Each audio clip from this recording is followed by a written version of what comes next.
Hello and welcome back to 4th edition. Today we're going to be covering the Heroes of Shadow, which is one of Wizards of the Coast's, now it's not so new, but it came out, I believe, in September or earlier in the summer. I think it was earlier, it was late summer or midsummer, but no matter. The book's actually pretty cool. I really enjoyed it. It's one of the books that when it was announced, I kept up with it. Whenever anything was released, I read it. I was really excited about the book because I had Heroes of Horror for 3.5, and I was a really big fan of the anti-hero idea. So when 4th edition announced that they were going to come out with one, I was pumped. And I'm still very happy with this book. The first 10 pages about this book, 12 pages, sorry. First 12 pages of this book are devoted to, the lore, shadow magic, just information. It kind of touches on a lot of things like the Shadowfell, which is a mirrored reflection of the world that you're playing in their world. It's a reflection of that, only darker, more sinister, very much like, I guess you can compare it to our world and the world of darkness. If you know anything about White Wolf's product, it's just a darker, darker, seedier type of place. It also touches on the domains of Dread or Ravenloft, the Vistani, which was a race of gypsies that was designed from Ravenloft. So you get a lot of feel for a lot of stuff. Then it jumps into classes, where you get the assassin, which actually I'm happy with the assassin. I was really happy about it because it really went in depth and kept true to the feel of assassins. If you watch kung fu movies or anime or anything like that, you see these assassins pulling off these great feats of acrobatics and everything. That's what the assassin is in this book. You get powers that allow you to just jump 7 or 8, I guess it would be translated into 35 feet. Just straight, just pop. 35 feet. I mean, think about it. That's fairly good distance. So, and that's without making a check. And I think you get that at level 6. You get the ability to do that, which is pretty cool. They're not the squishiest. They're, light medium armor, like leather armor, stuff like studded leather. Weapons, exotic weapons, I'm really happy with. Actually, they have things like the bola, which is the sphere with the rope, and you just throw it and entangle people. The garrote, I believe is how it's pronounced, the wire that you use to strangle people. So it's also got 2 sample Executioner's Guild is actually what the subclass of assassin is called. The Red Scales and the League of Whispers. And those give you a little bit of feels for it. I mean, me as DM, I make my own. But, they've got the rules for all these weapons and recommendations for how some of these guilds work, which is pretty cool. Some awesome powers. I'm not going to get bogged down in all of them. A big thing about them is poisons, and it lists a ton of these poisons in here. At what levels you could really be competent enough to make and use them. So that's pretty cool. The only problem I have with the assassin as a class as a whole is the fact that it seems a little bit more oriented towards either a political setting, or you're in a city, an urban setting, is what I should say. Where the chance for you to wait 24 hours for you to get your assassination hit in is completely possible.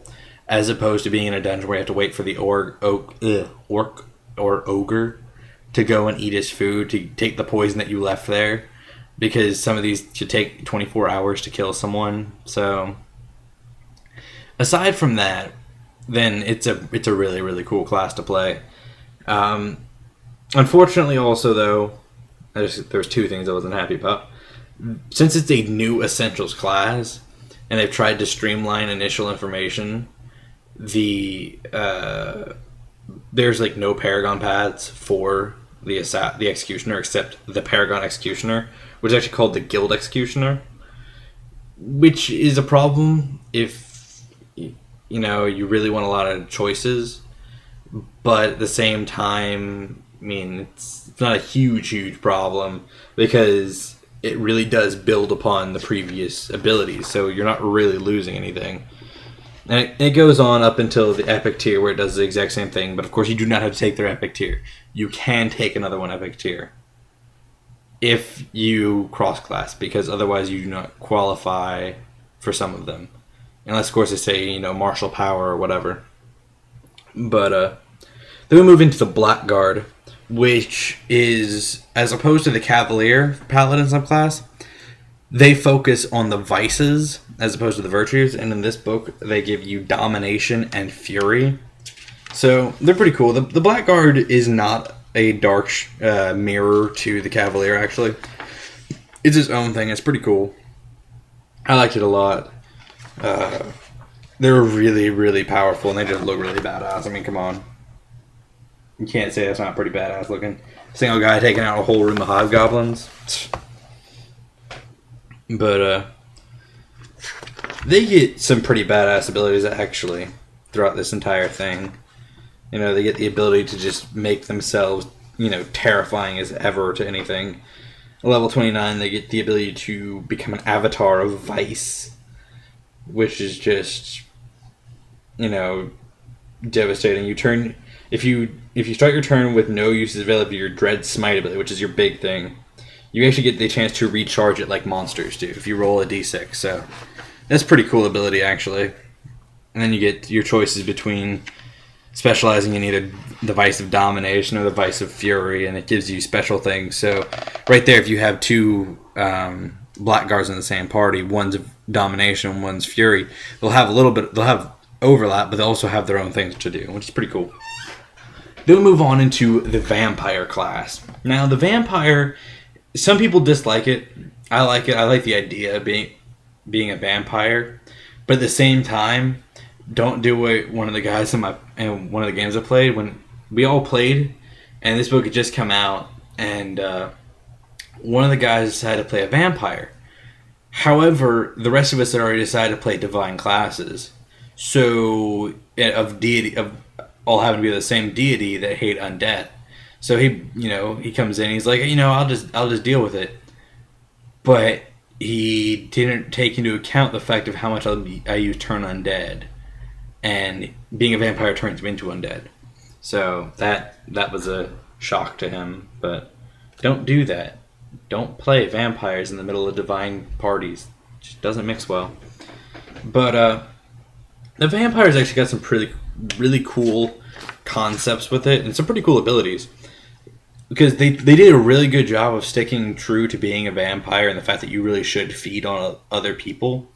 Because they gave you so few healing surges because they also give you an ability to feed on people to gain healing surges, and since they only gave you a handful of them, which is significantly less than what other classes get, you have the ability to feed and regain healing surges, which is really cool and really handy, actually. And they did a good job of sticking true to it, up to the point where they also gave you the fact that you are vulnerable to sunlight, and if you drop to 1, or if you drop to below 1 hit point in sunlight, you are destroyed. You do not get death saves. You are utterly destroyed, which is pretty cool. I liked it. I was really happy to see it. They hadn't, copped out at the very end to make it a little bit more player friendly. They were like, well, you're going to be a vampire. You got to deal with all this shit down here too. The vampire has less customization than other classes, and this is because what they wanted to do is actually make it so vampires evolve, properly. It's, there's not too much deviation from, the set path, except in the fact that they give you the choice of bloodlines.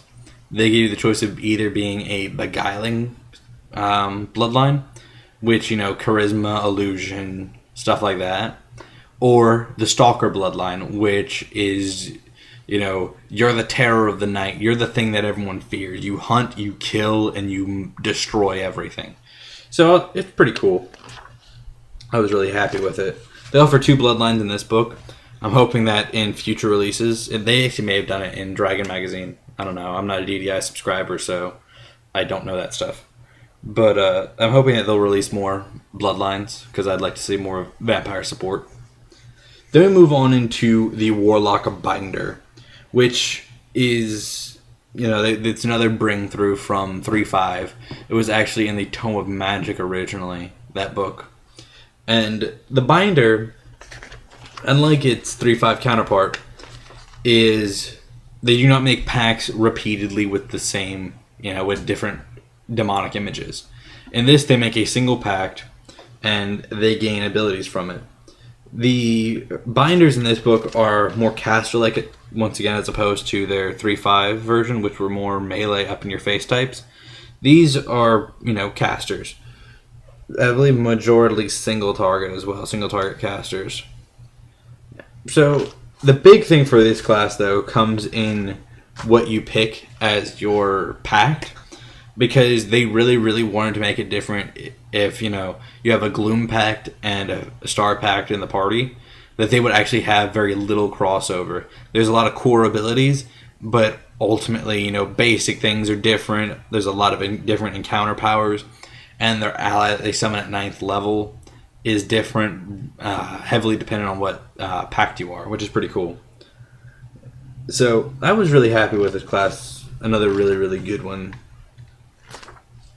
And then we move on into the cleric options, which is in this section. It's called the other classes section. In this section, what they did was they offered up new powers, new. I think the wizard got a new school specialization. 2 of them actually, just new ways to deal with your class based on these new abilities. And I was a big fan of the cleric ones. Actually, I use it for my cleric in my main game. And, I mean, they're just really powerful. I mean, we get Inflict Wounds is brought back, which is, you know, it's a single, if it is an auto hit, 3d6 plus Wisdom modifier and Necrotic Energy. You got to be up in their face, and it's pretty cool. I mean, it's a really nice, you know, finisher type move. You know, you just run up and just grab someone by the throat and channel this dark energy through and kill him. It's great. And there's actually a fair amount of new choices. They're all daily powers, though. So, and then they offered up the Death Domain for the War Priest. So, which War Priest is actually a pretty cool class. It's from the it's from Heroes of the Fallen Land, which I do not have actually. Offers up new domain options for them. Then it offers up the new warlock powers to all of the warlocks across the board. So that was really helpful. I was a big fan of it. Just kind of blasting on through. They offered up a new Hexblade pack, Gloom Pact, which was really cool. So you're beginning to see more and more stuff, more support, which I really like this because it also, you know, gives support to previously released things with really cool images like that one stopping a sacrifice. They offered up 2 new wizard option schools, Necromancy and Nethermancy. Necromancy being obvious. They actually did a lot to bring back Necromancy into the game, which I was really happy with, because before there really wasn't too much. So you can't really have a stereotypical Necromancer without Necromancer spells. And Nethermancy, which is actually shadow magic, which is pretty cool. And the abilities are pretty good for both of them. They follow the 4E. They're all balanced enough, proper, which I'm really happy about. New specializations with the schools. Then they offer us new races, starting with the Revenant, which is a Dex, Charisma, it's a Dex and Charisma or Constitution race. And what they are is you died, and then a being, like a deity or something has happened that has resurrected you improperly, and now you kind of only have flashes of your previous life, and you don't really know what your purpose is. So it's a pretty cool story class. It's a pretty cool race, actually, just to, get it out there. It's pretty cool. But we'll move on to the next one in the next part of the video. So, until then.